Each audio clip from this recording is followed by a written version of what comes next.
اٹھو میری دنیا کے غریبوں کو جگا دو، کاغے عمرہ کے در و دیوار ہلا دو، گرماؤ غلاموں کا لہو سوزے یقین سے، کنچک کے فرمایا کو شاہی سے لڑا دو، سلطانی جمہور کا آتا ہے زمانہ، جو نقش کون تم کو نظر آئے مٹا دو، جس کھیت سے دہقاں کو میسر نہیں روزی، اس کھیت کے ہر خوشائے گندم کو جلا دو، اٹھو میری دنیا کے غریبوں کو جگا دو، اٹھو میری دنیا کے غریبوں کو جگا دو۔ واو جناب، جیسا کہ آپ کو سمجھ تو آئی گئی ہوگی، ہم نے بریک پہ جانے سے پہلے بھی ذکر کیا تھا، ڈاکٹر تیمور رحمان ہمارے ساتھ موجود ہیں جو کہ کلام اقبال ہمارے سامنے پیش کر رہے تھے۔ آج ڈاکٹر صاحب آپ کو ویلکم بھی کرتے ہیں formally, thank you very much for joining اس، اور ڈاکٹر صاحب کا کلام ہمارے سامنے پیش کرنے کے لیے۔ ڈاکٹر صاحب اس پہ ذرا آپ بھی روشنی ڈالیے گا، کیونکہ ایک جانب ہمیں اقبال ایک ایسی شخصیت کے طور پہ نظر آتے ہیں جو کہ ان دونوں جو موضوعات ہیں ان کو ساتھ لے کے چلتے ہیں۔ ایک جانب انہوں نے کہا کہ آفاقی شاعری ہے، ایک جانب وہ ہمیں مذہب تک اس حد تک محدود نظر آتے ہیں کہ وہ ہر چیز کو ایسے لگتا ہے کہ اسلام کے آس پاس ہی رکھنا چاہتے ہیں اور اسے کھولنا نہیں چاہتے، اور شاید یہی وجہ ہے کہ آج ایک مکتبہ فکر ایسا ہے وہ اقبال کو صرف مذہبی اینک لگا کے دیکھتا ہے، اور ایک ہے وہ اسے کسی اور وسعت سے دیکھتا ہے۔ تو در حقیقت ہم کہاں پہ پلیس کریں بحیثیت نیشن اقبال کو کہ اقبال کا فائدہ ہو، ہمیں اقبال سمجھ آئے ہمیں؟ سب سے پہلے تو میں وقار صاحب کی بات سے مکمل اتفاق کرتا ہوں کہ جب تک آپ فلسفے کی تاریخ کو نہیں سمجھیں گے اور سائنس کی تاریخ کو نہیں سمجھیں گے، اس وقت تک آپ ریکنسٹرکشن کو نہیں سمجھ پائیں گے۔ ویسٹرن میٹافزکس کی بنیاد ہے ڈیولزم، افلاطون سے لے کر ڈیکارٹ تک آپ کو یہ نظر آئے گا۔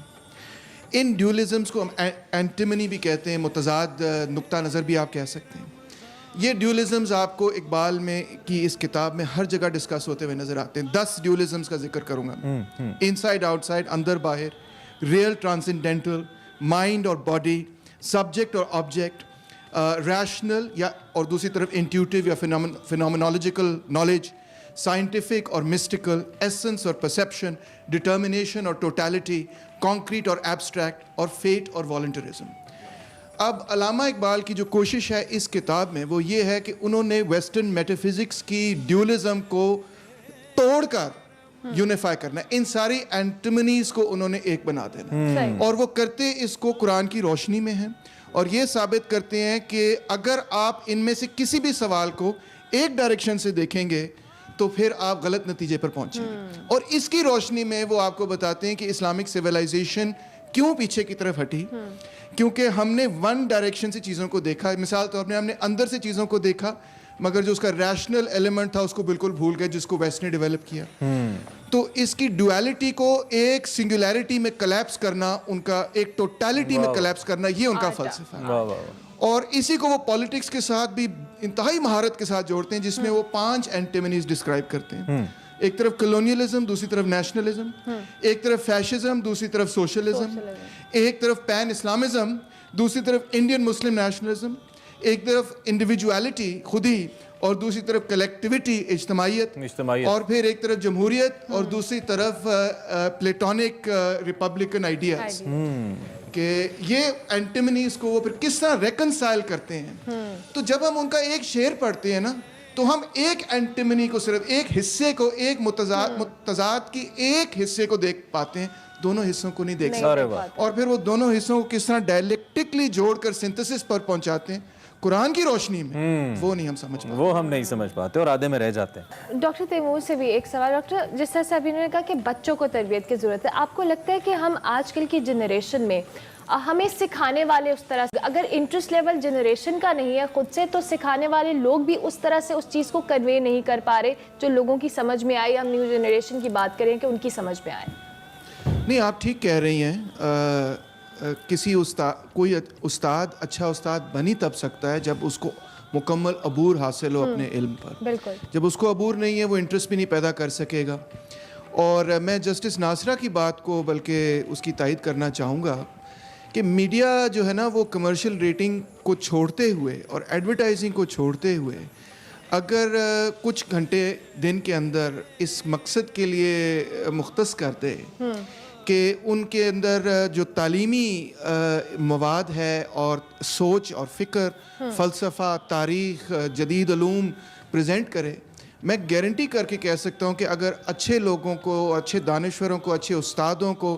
علم والے لوگوں کو اگر آپ بلائیں گے، نہ صرف ریٹنگ بڑھے گی اس قوم کی اور ہماری سماج کی مطلب تربیت میں ایک بہت بڑی تبدیلی آ سکتی ہے. اور یہ کیونکہ ضروری نہیں کہ اب ہمیں 1,00,000 اساتذہ کی ضرورت ہو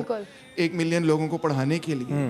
2-3 اچھے استاد پوری قوم کو بذریعہ ٹی وی بھی پڑھا سکتے ہیں. تو اس کا استعمال کیا یہ جو جائے ایکسیپٹیبلٹی کا ایلیمنٹ ہے، کیونکہ ایک معاشرے کے اندر ایکسیپٹیبلٹی بھی ہوتی ہے نا، اور وہ جو ریلیونسی کا ایک پوائنٹ شروع میں وقار بھائی نے بتایا تھا کہ کیا اقبال ریلیونٹ ہیں آج کے یوتھ کے لیے، تو اگر ریلیونٹ تو وہ ہیں، لیکن وہ ریلیونسی لانے کے لیے بھی تو ایک ایٹماسفیئر کریٹ کرنا پڑے گا. بالکل. اور لوگوں میں بہت پیاس ہے علم کی. یہ ایسا نہیں ہے کہ لوگ انٹرسٹڈ نہیں ہیں. ہم اچھی چیزیں اگر ان کو دیں گے، ان کے سامنے رکھیں گے، تو پھر ہی ان کا دلچسپی ان چیزوں میں بڑھے گی. اگر روز ہم یہی خبر لگائیں گے کہ آج 10 رن یا 11 رن سے جیتا ہے پاکستان یا ہارا ہے، تو پھر لوگوں کی توجہ بھی وہیں رہے گی. سو میڈیا صرف جو ہے وہ رسپونڈ نہ کرے کہ لوگ کیا کہہ رہے ہیں، گائیڈ بھی کرے. چلیں، ہماری یہ نشست میرے خیال میں اسی کوشش کا ایک حصہ ہے آپ جیسی شخصیات کے ساتھ اور جسٹس صاحبہ کے ساتھ. سو آگے اپنے بڑھنا ان کے افکار کا بھی. اس سے پہلے کہ میں اسی بھی علامہ کی رائے لوں، ذرا چونکہ آپ نے ریفر کیا، ڈاکٹر صاحب مختصراً بتا دیجیے، وقت کم ہے، کیا کریں اس سچویشن میں؟ جی، میرا خیال ہے میں یہ کہنا چاہوں گا کہ ہم اکثر سیاسی بحران کی بات کرتے رہتے ہیں. 2 پارٹیوں کو ہم آزما چکے ہیں، تیسری کو آزما رہے ہیں. اصل میں علامہ اقبال جس چیز کی عکاسی کر رہے ہیں وہ یہ ہے